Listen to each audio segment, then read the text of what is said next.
It's the Mixed Martial Arts Hour with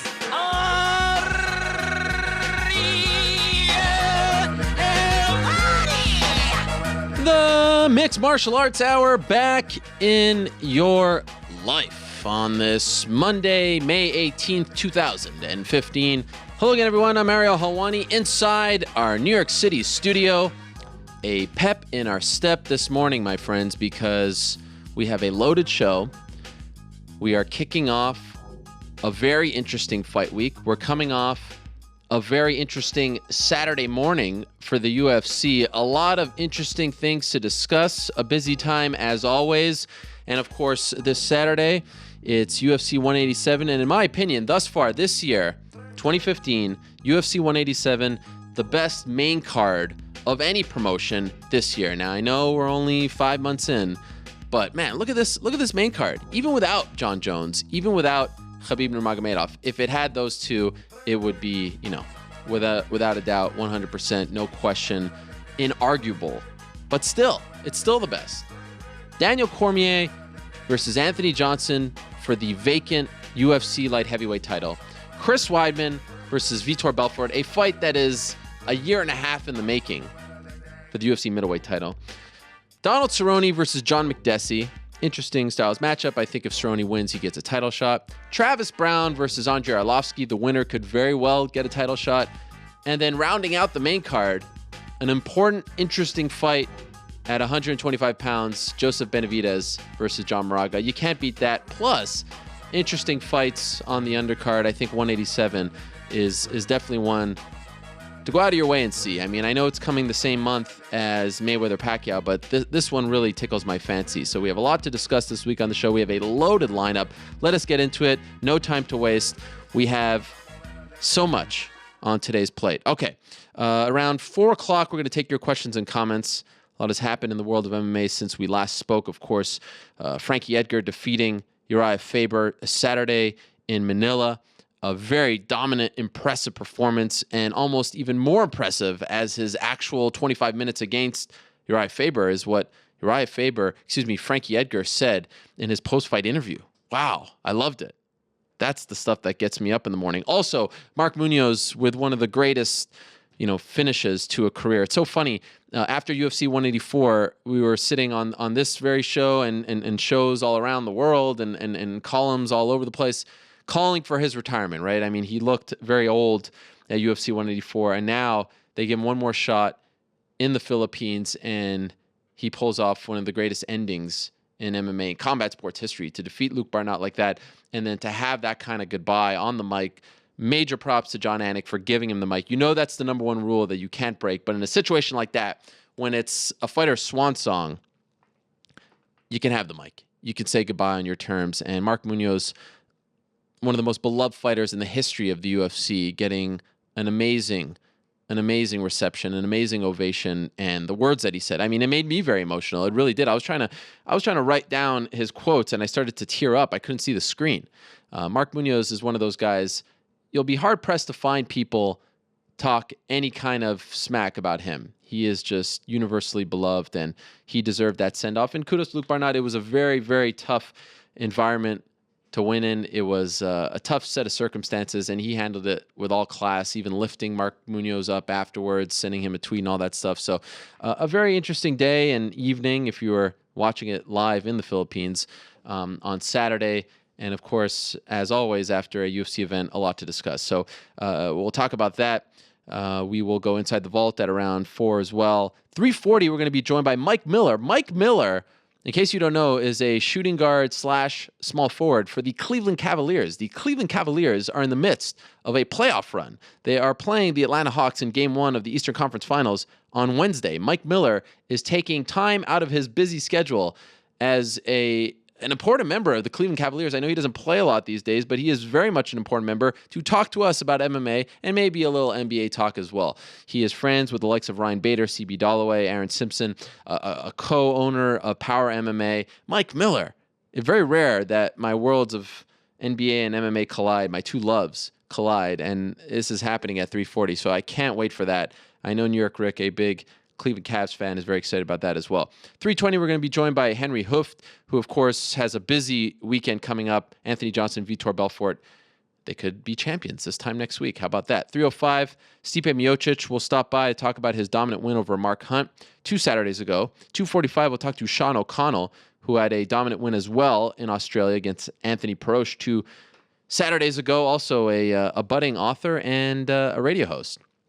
Jessica Aguilar will stop by at 2:25. She has some breaking news, and if you recall, last week, Carla Esparza threw some bombs her way, so she'll stop by at 2:25 to respond and also break some news. Travis Brown will stop by at 2:05 to talk about his fight against Andrei Arlovski.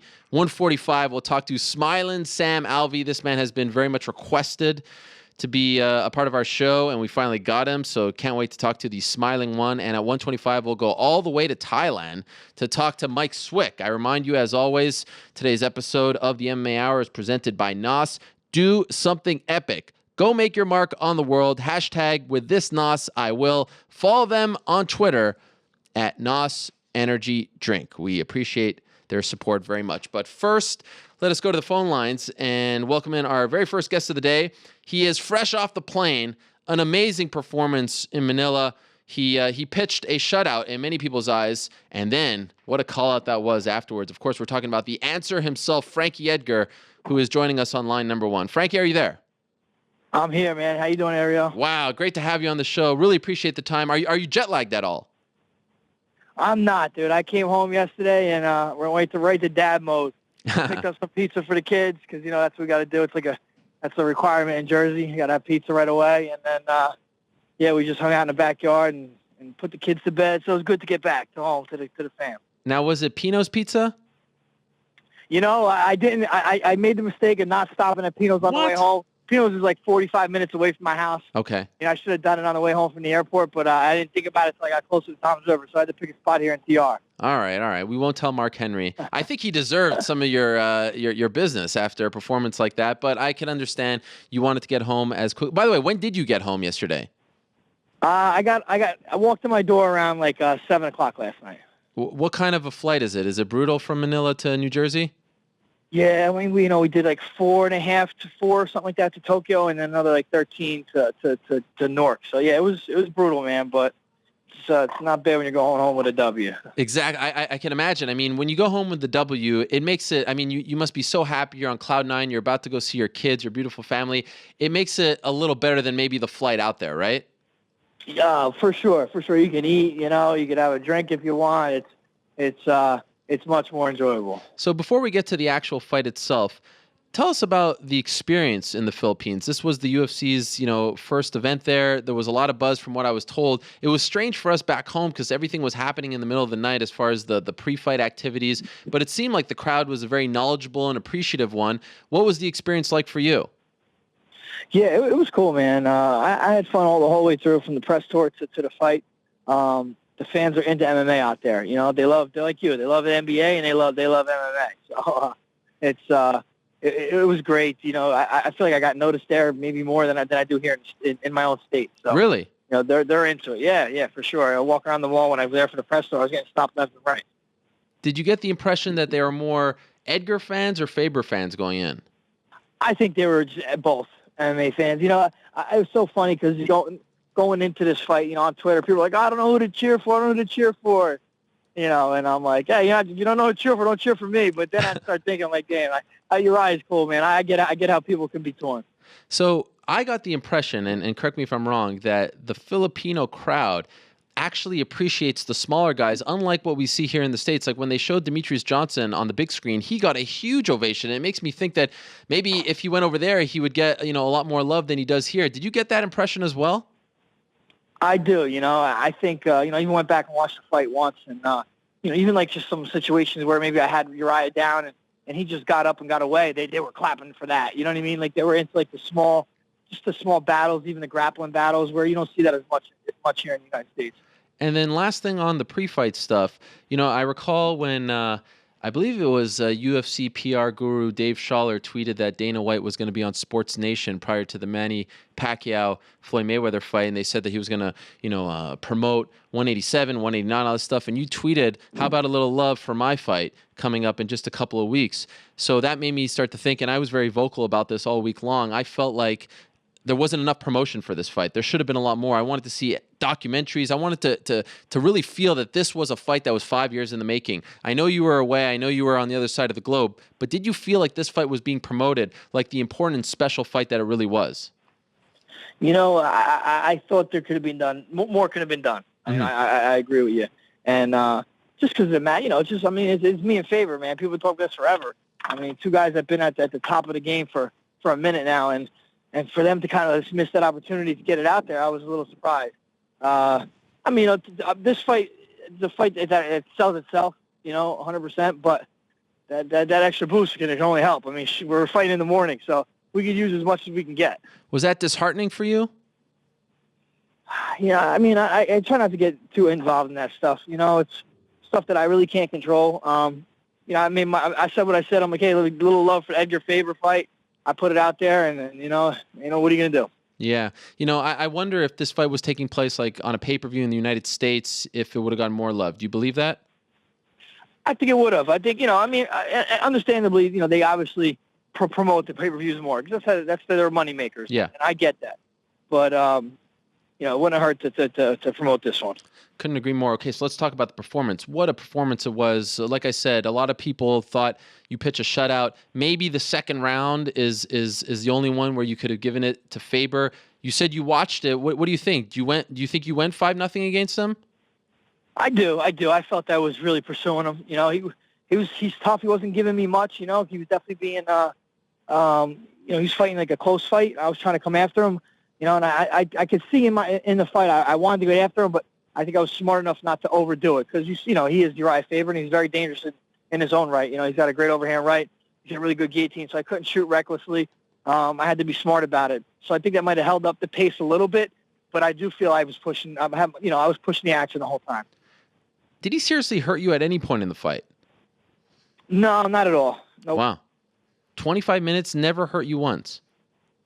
No. I've been luckily, man. My past four fights, I think I've been haven't been hurt at all.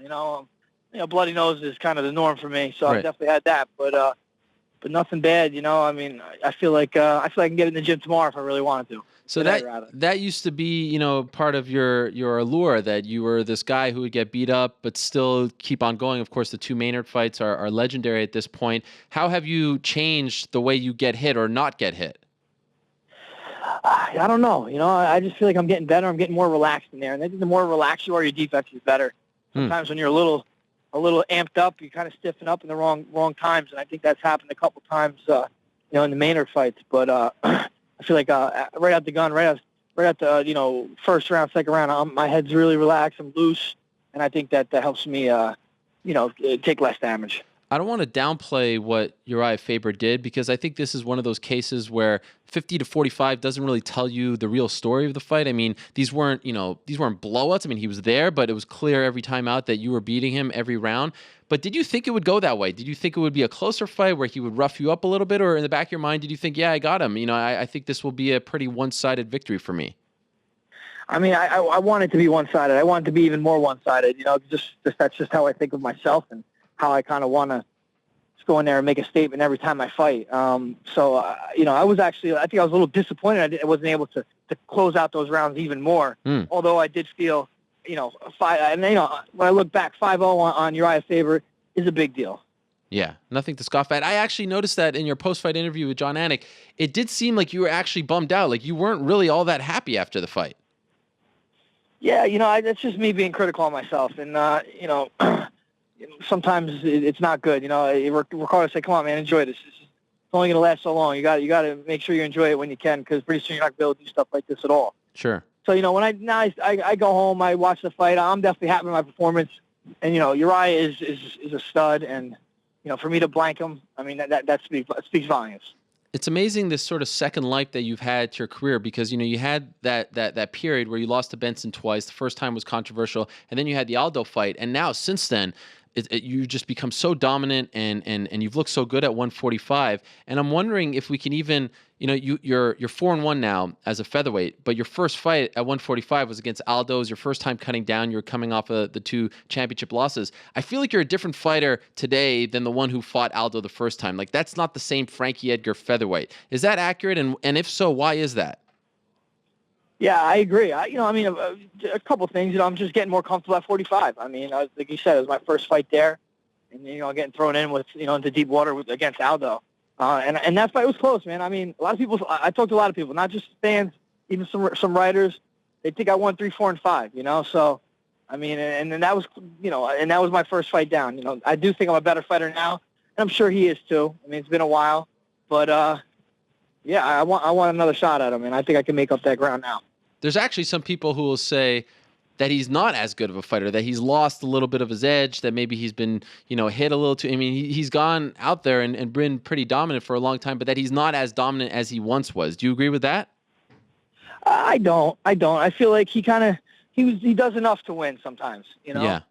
He goes out there and does enough to win, but look, when Mendes, his last fight against Mendes, he had to step it up. Mendes really brought it, and he was able to do that. He was able to do that and win convincingly. Even though the fight was closer, he won convincingly. So I know you've become somewhat of a social media wizard. I'm wondering if you've looked online afterwards, because amazingly, and I don't know what it is, maybe, it actually reminded me a lot of Mayweather-Pacquiao. Some people complained about the fight. They said that you guys were dancing too much. There wasn't enough action. Like, it's supposed to be rock'em sock'em robots. Like, they want you to have your head knocked off. Did you see some of that criticism, and was that somewhat deflating? I haven't, actually. I really haven't. Okay. Most of the stuff I've seen has been pretty positive. But to that, it's tough. Of course, I wanted to have more of that. I'll be honest. I wanted to have more of that. But, it kind of takes 2 guys to do that. And I feel, I was chasing Urijah a lot, but in his defense, or in my defense, I'd say I couldn't overdo it, because it is Urijah Faber. He's very dangerous. I couldn't be over aggressive. So I definitely pushed, and I think if I pushed a little too much, I could have left some openings for him. So was it frustrating at all? Was it frustrating at all? Did you feel like you were chasing him too much? No, I don't think I was. He was coming too, but I would have, like you said, I would have liked to have a little more action. I'm an action fighter, and Yeah. If they don't bring it, I'm going to bring it to them, and I feel like I did that. But my corner was definitely kind of keeping me off, telling me throwing some more feints, stuff like that, because you had to keep him guessing, because he's definitely a dangerous fighter. How about the fence grabs? A little crazy that you would get that many warnings, but never any kind of repercussion, right? Yeah. I didn't even notice it until watching the fight. Oh, really? Yeah. Except the one time when I went to rip him off the cage and I fell because he was a grip on the fence, and I noticed that. But I think that was the only blatant one, though. To be honest with you, the other fence grabs weren't super blatant. Where he was holding himself up, to defend the takedown. So, that's up to the ref. Yeah, I don't know. I think 2 warnings should kind of maybe stop the action and warn him, all right, listen, one more time, I'm taking a point.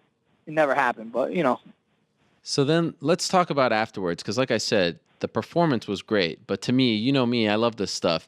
You call out UFC President Dana White. First you say, I don't know if he's ducking me. He's not here again. You seem pretty disappointed about that, and you say that he owes you a title shot.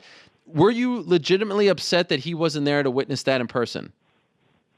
A little bit, because I asked him actually in UFC Newark. I said, hey, you going to the Philippines? And he said, yes, he'll be there. So when he wasn't there for the weigh-ins, and then I figured he wasn't going to be there for the fight, I didn't let it bother me or anything, but I'm like, this guy's not here again, because he wasn't there for my Cup fight either. Yeah. So that's why I said he's not there again. And, I'm just stirring the pot a little bit. Yeah, I like it. I like stirring the pot. Now, do you actually think he's ducking you? Ducking me? No, I don't think he's ducking me. But I do feel he owes me a title shot. I think he knows that too. So when you say owes me a title shot, that means, at least to me, that he once promised you a title shot, and now he's not living up to his promise. Did he, in fact, promise you a title shot in the past? No, well, listen, when me and Cub were fighting, yeah, Cub was pretty much promised the next title shot if he beat me. So, kind of, what does that mean? That means he was promised the next title shot. So if I beat him, I should get it, right? kind of if you kind of do your MMA math. I Sure. could get it. Okay. But then then McGregor started getting in the mix, and Dana said he made calls. He called Cub and he called me. He's like, listen, I called Cub. I told him, let's see what happens here. You don't know what's going to happen with McGregor. Da da da da. Then after I fought and beat Cub, he said, pretty much kind of told me, is that most likely if McGregor wins, he's going to get the title. He didn't say it exactly, but in not so many words. And he told me, but you never know. Maybe Seaver could beat him. So if Seaver could beat him, that implied I was going to get the title shot. So I felt like he knew I got stepped over a little bit with McGregor. So here I am. I just blanked out Urijah. It was me a title shot. So have you heard of anything? I mean, did he reach out to you after the fight? Did he appreciate the call out? Did you talk to Sean Shelby, who was in attendance? What have we missed since that fight? Any discussions, anything like that? Yeah, I mean, me and Dana text back. He hit me with a little LMFAO, whatever one of them. Yeah. So, I told him I'll be calling you. He said, sorry, I couldn't make it. I said, don't worry, you'll be at the title. You'll be at the title shot. Don't worry about it. Hopefully, right? Yeah. So, we do little jokes in there, but I'm gonna give him a call this week. Probably maybe later today. So sleep in a little bit. This is important. Who reached out to who first? He reached out to me. He responded to my call out on the post fight. Okay, I like to hear that. Now, does a part of you, inside, you think, okay, if Aldo wins, that increases my chances? Because you have to think if Conor wins, they might do the immediate rematch since Aldo's been champion for so long. It's kind of like what happened with Anderson and Chris Weidman. Right. I definitely am aware of that. And so are you rooting for Aldo? Yeah, I'm not rooting for anybody, man. But I mean, what do I want to be the guy to take it from Aldo. Okay. But I'm just because I think that would mean more. And Aldo's, especially if he goes and does it again, defends it again. I mean, I don't know how many that is for him. Eight defenses in a row, something like that. So I'd love to be the guy to kind of like upset his party here. But and obviously if he wins, it would give me a better chance to get that title shot. So fingers crossed here. So let's dust off that old Fox Fight Game analyst hat. Who do you actually think wins that fight? I do think it is a favorable matchup for McGregor, just based on styles. Oh, interesting. Aldo's not going to go out there and try to wrestle for the most part. Although he does have good jiu-jitsu, and his wrestling's not bad. He's got very explosive shots where he could try to take down McGregor. But I think that could also hurt him, too. When you're not used to taking guys down and you try to do it, it's tough to deal with. That up-down kind of zaps you a little bit. So if he does do that, that could hurt him. But I still think there's unknowns with McGregor. Although he's done a great job in fighting the guys he's fought, where I think he's had very favorable matchups for him. But he's never gone the distance. He hasn't dealt with adversity. We really don't know much about his ground game, in the UFC, I'm saying. Sure. And, when you're balancing guys that may be close, you always got to go with the champion. So on the record, you're picking Aldo. I'm picking Aldo. Okay. And now what if they say, okay, we want you to fight Chad Mendes, number one contender? Are you saying absolutely not to something like that?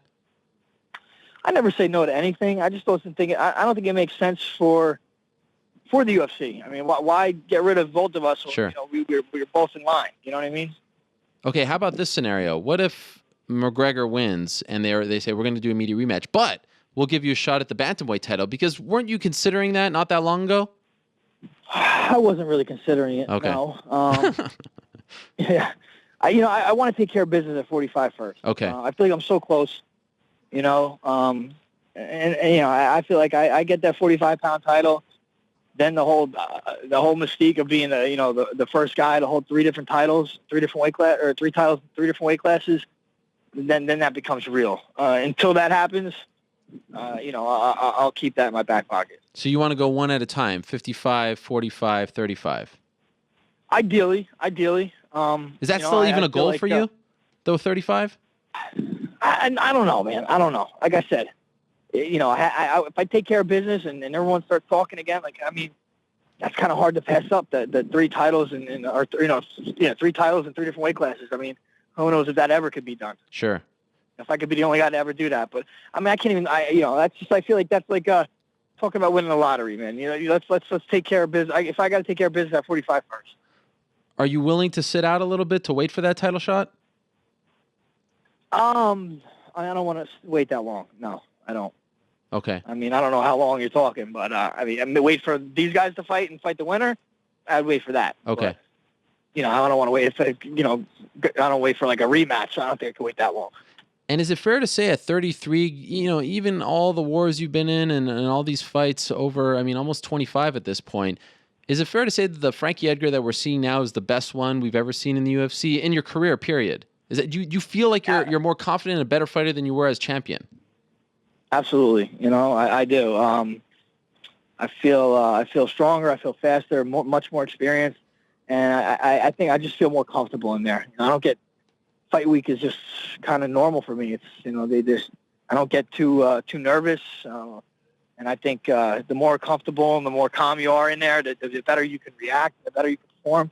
And I feel like that's what I'm getting better at. Did you used to get more nervous? I did, early on. But I think, just from wrestling career in high school to college to MMA to UFC to championship fights to now, it's just gotten better and better and better and better. And it just comes with experience. Have you ever stopped to think about what happened to Gray Maynard? I mean, it's amazing how different your careers have gone since those fights. Look at you now, and unfortunately for him, for whatever reason, he hasn't been able to put it together. Do you ever stop and think like, wow, one different thing here or there, maybe that could have been me? I know. I don't think it could have been me. But, I definitely could, one thing here or there could have wrong where I could have lost. Sure. Yes, but I just think I would have, knowing the person I am, I think I would have bounced back. I mean, I lost 3 super close title fights in a row, and if I was going to fold, it would have been then. And I'm just not one to fold. Yeah, I'm not saying that he folded. Sure. I'm not saying that he folded either. But I just I try to think positive about myself. So I think I would have bounced back. Since your fights, he's won once, and that was in 2012 against Clay Guida, a bizarre fight, and then he lost 4 in a row.